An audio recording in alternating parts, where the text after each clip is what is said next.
Albert Einstein को इस दुनिया का सबसे जीनियस साइंटिस्ट माना जाता है। एक ऐसा साइंटिस्ट जिसने अपने गणितीय गणनाओं के दम पर स्पेस टाइम के फैब्रिक जैसे कॉम्प्लिकेटेड इश्यू को दुनिया के सामने रखा। यह वह दौर था जब आइंस्टीन की बातों को स्वीकार नहीं किया जा सकता था। इस कारण से उनकी रिसर्च पर क्वेश्चन मार्क भी लगाए गए, लेकिन बावजूद इसके आइंस्टीन ने अपनी थ्योरी में इस बात को भी दुनिया के सामने रखा कि यदि कोई व्यक्ति लाइट की स्पीड से चलता है तो वह भूत, भविष्य और वर्तमान को एक साथ देख सकता है।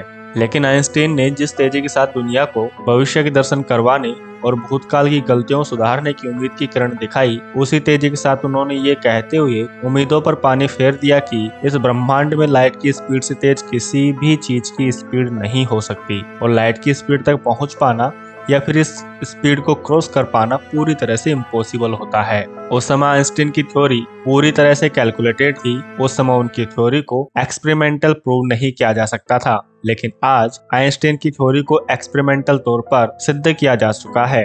यदि हम उठकर चलना शुरू कर दें तो समय की रफ्तार हमारे लिए धीमी हो जाएगी। इस तरह के विचार दुनिया के सामने रखने वाले महान वैज्ञानिक अल्बर्ट आइंस्टीन का जन्म 1879 में जर्मनी में हुआ था। अल्बर्ट आइंस्टीन को अपने स्कूल में एक एवरेज स्टूडेंट के रूप में जाना जाता था, एक ऐसा स्टूडेंट जिसे सिर्फ और सिर्फ मैथ से ही प्यार था। मात्र 26 साल की छोटी सी उम्र में अल्बर्ट आइंस्टीन ने रिलेटिविटी की थ्योरी का प्यारा सा तोहफा विज्ञान की दुनिया को दिया। यह वह तोहफा था जिसने विज्ञान के सोचने समझने के तरीके को पूरी तरह से बदल कर रख दिया, जिसने विज्ञान की दिशा और दशा को पूरी तरह से बदल दिया था। आज हम अपने चारों तरफ की दुनिया में विज्ञान के द्वारा किए गए जो आविष्कार देखते हैं, फिर चाहे वे छोटे से आविष्कार हो या फिर बड़े बड़े आविष्कार, उनके पीछे महान वैज्ञानिक अल्बर्ट आइंस्टीन की सोच और खोज ही है। आज भी होने वाले नए नए आविष्कारों के पीछे कहीं ना कहीं अल्बर्ट आइंस्टीन के द्वारा किए गए रिसर्च ही महत्वपूर्ण भूमिका में होते हैं। इस तरह से हम कह सकते हैं कि अल्बर्ट आइंस्टीन अपने समय से काफी आगे थे। आज तक आपने उनके द्वारा किए गए रिसर्च के बारे में ही सुना होगा। इस कारण से अधिकतर लोगों को यही लगता है कि आइंस्टीन अपनी जिंदगी में कभी गलत साबित नहीं हुए। लेकिन आज हम आपको अल्बर्ट आइंस्टीन की 3 गलतियों के बारे में बताने वाले हैं। लेकिन इन गलतियों की सबसे खास बात यह है कि ये गलतियां अल्बर्ट आइंस्टीन की जीत का परिणाम थी। भले ही ये गलतियां थी, लेकिन फिर भी अल्बर्ट आइंस्टीन इनके लिए कभी गलत साबित नहीं हुए। इन गलतियों ने दुनिया के सामने ये सिद्ध कर दिया कि आइंस्टीन वो वैज्ञानिक है जो गलत होकर भी गलत साबित नहीं हो सकते। गलती नंबर 1, अल्बर्ट आइंस्टीन काफी जिद्दी स्वभाव के थे और उन्हें यह बात बिल्कुल भी पसंद नहीं थी कि कोई उन्हें गलत ठहरा दे। अल्बर्ट आइंस्टीन के समय यह माना जाता था कि ब्रह्मांड में कोई बदलाव नहीं होता, ब्रह्मांड हर समय स्टेबल ही बना रहता है। उस समय के लोगों को ही नहीं, बल्कि आज भी यदि आप आकाश की तरफ अपनी नजर उठाकर देखें तो आपको महसूस होगा कि ब्रह्मांड हर दिन वैसा ही दिखाई देता है जैसा हम इसे हर दिन देखते हैं। इसमें कोई बदलाव नहीं आता। इसी सोच से अल्बर्ट आइंस्टीन को भी बहुत ज्यादा प्यार था और उनका मानना था कि ब्रह्मांड में कोई बदलाव नहीं होते, यह हर समय स्टेबल ही बना रहता है। लेकिन सबसे मजेदार बात तो यह है कि आइंस्टीन की सोच पर किसी ने भी सवाल नहीं उठाए, लेकिन उनकी खुद की रिसर्च ही उनकी इस बात पर सवालिया निशान लगा रही थी कि ब्रह्मांड स्टेबल नहीं हो सकता। अल्बर्ट आइंस्टीन की मैथ्स कैलकुलेशन इस बात की तरफ इशारा कर रही थी कि ब्रह्मांड को सिकुड़ना चाहिए, ना कि इसे स्टेबल होना चाहिए। आइंस्टीन को यह बात बिल्कुल भी पसंद नहीं आई और उन्होंने अपनी मैथ्स इक्वेशन में ब्रह्मांड को कृत्रिम रूप से स्टेबल बनाने के लिए एक कॉस्मोलॉजिकल कांस्टेंट को जोड़ दिया, जिसके बाद आइंस्टीन की मैथ्स इक्वेशन ने भी ब्रह्मांड को स्टेबल बना दिया। लेकिन कुछ सालों के बाद एडविन हबल जब अंतरिक्ष का अध्ययन कर रहे थे तो उन्होंने महसूस किया कि शायद ब्रह्मांड तेजी से फैल रहा है। जब यह बात अच्छे से प्रूव हो गई कि ब्रह्मांड तेजी से फैल रहा है तो आइंस्टीन को अपनी गलती का एहसास हुआ और इस भूल के लिए शर्मिंदा होते हुए उन्होंने इसे अपने जीवन की सबसे बड़ी भूल बताया। ब्रह्मांड के फैलाव को देखकर वैज्ञानिक इसके बारे में और ज्यादा जानने की कोशिश में जुट गए तो उन्हें इस बार बहुत ज्यादा चौंकाने वाले आंकड़े मिले।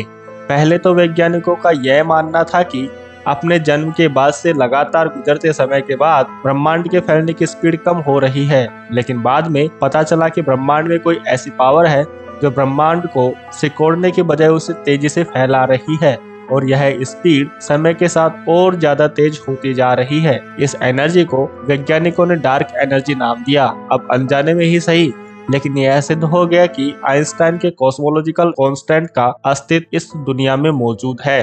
गलती नंबर 2, अल्बर्ट आइंस्टाइन ने फिजिक्स की दुनिया को और अच्छे से समझने के लिए फिजिक्स की एक नई शाखा क्वांटम मैकेनिक्स को जन्म दिया। भले ही आइंस्टाइन ने क्वांटम मैकेनिक्स की शुरुआत की हो, लेकिन क्वांटम की दुनिया के अजीबोगरीब कंसेप्ट उन्हें परेशान कर देते थे। उन्हें समझ नहीं आता था कि बड़े स्तर पर देखने पर पूरी तरह से व्यवस्थित नजर आने वाला यह ब्रह्मांड छोटे से स्तर पर अजीब सा व्यवहार कैसे करने लगता है। क्वांटम की दुनिया की बातें उन्हें हजम नहीं हुई तो आइंस्टाइन ने क्वांटम की दुनिया को ही गलत साबित करने के लिए साल 1935 में एक रिसर्च पेपर तैयार किया। उस पेपर में आइंस्टाइन ने एक सवाल पूछा कि यदि यह माना जाए कि क्वांटम मैकेनिक्स सही है तो अनंत दूरी पर मौजूद दो पार्टिकल्स एक दूसरे को एक ही समय में एक ही साथ प्रभावित करने चाहिए, फिर चाहे उनके बीच की दूरी कितनी ही हो। आइंस्टाइन को लगता था कि दो पार्टिकल्स के बीच की दूरी अनंत होने पर वे एक ही समय में एक दूसरे को प्रभावित नहीं कर सकते, क्योंकि इस ब्रह्मांड में लाइट की स्पीड से तेज कोई भी इंफॉर्मेशन ट्रैवल नहीं कर सकती।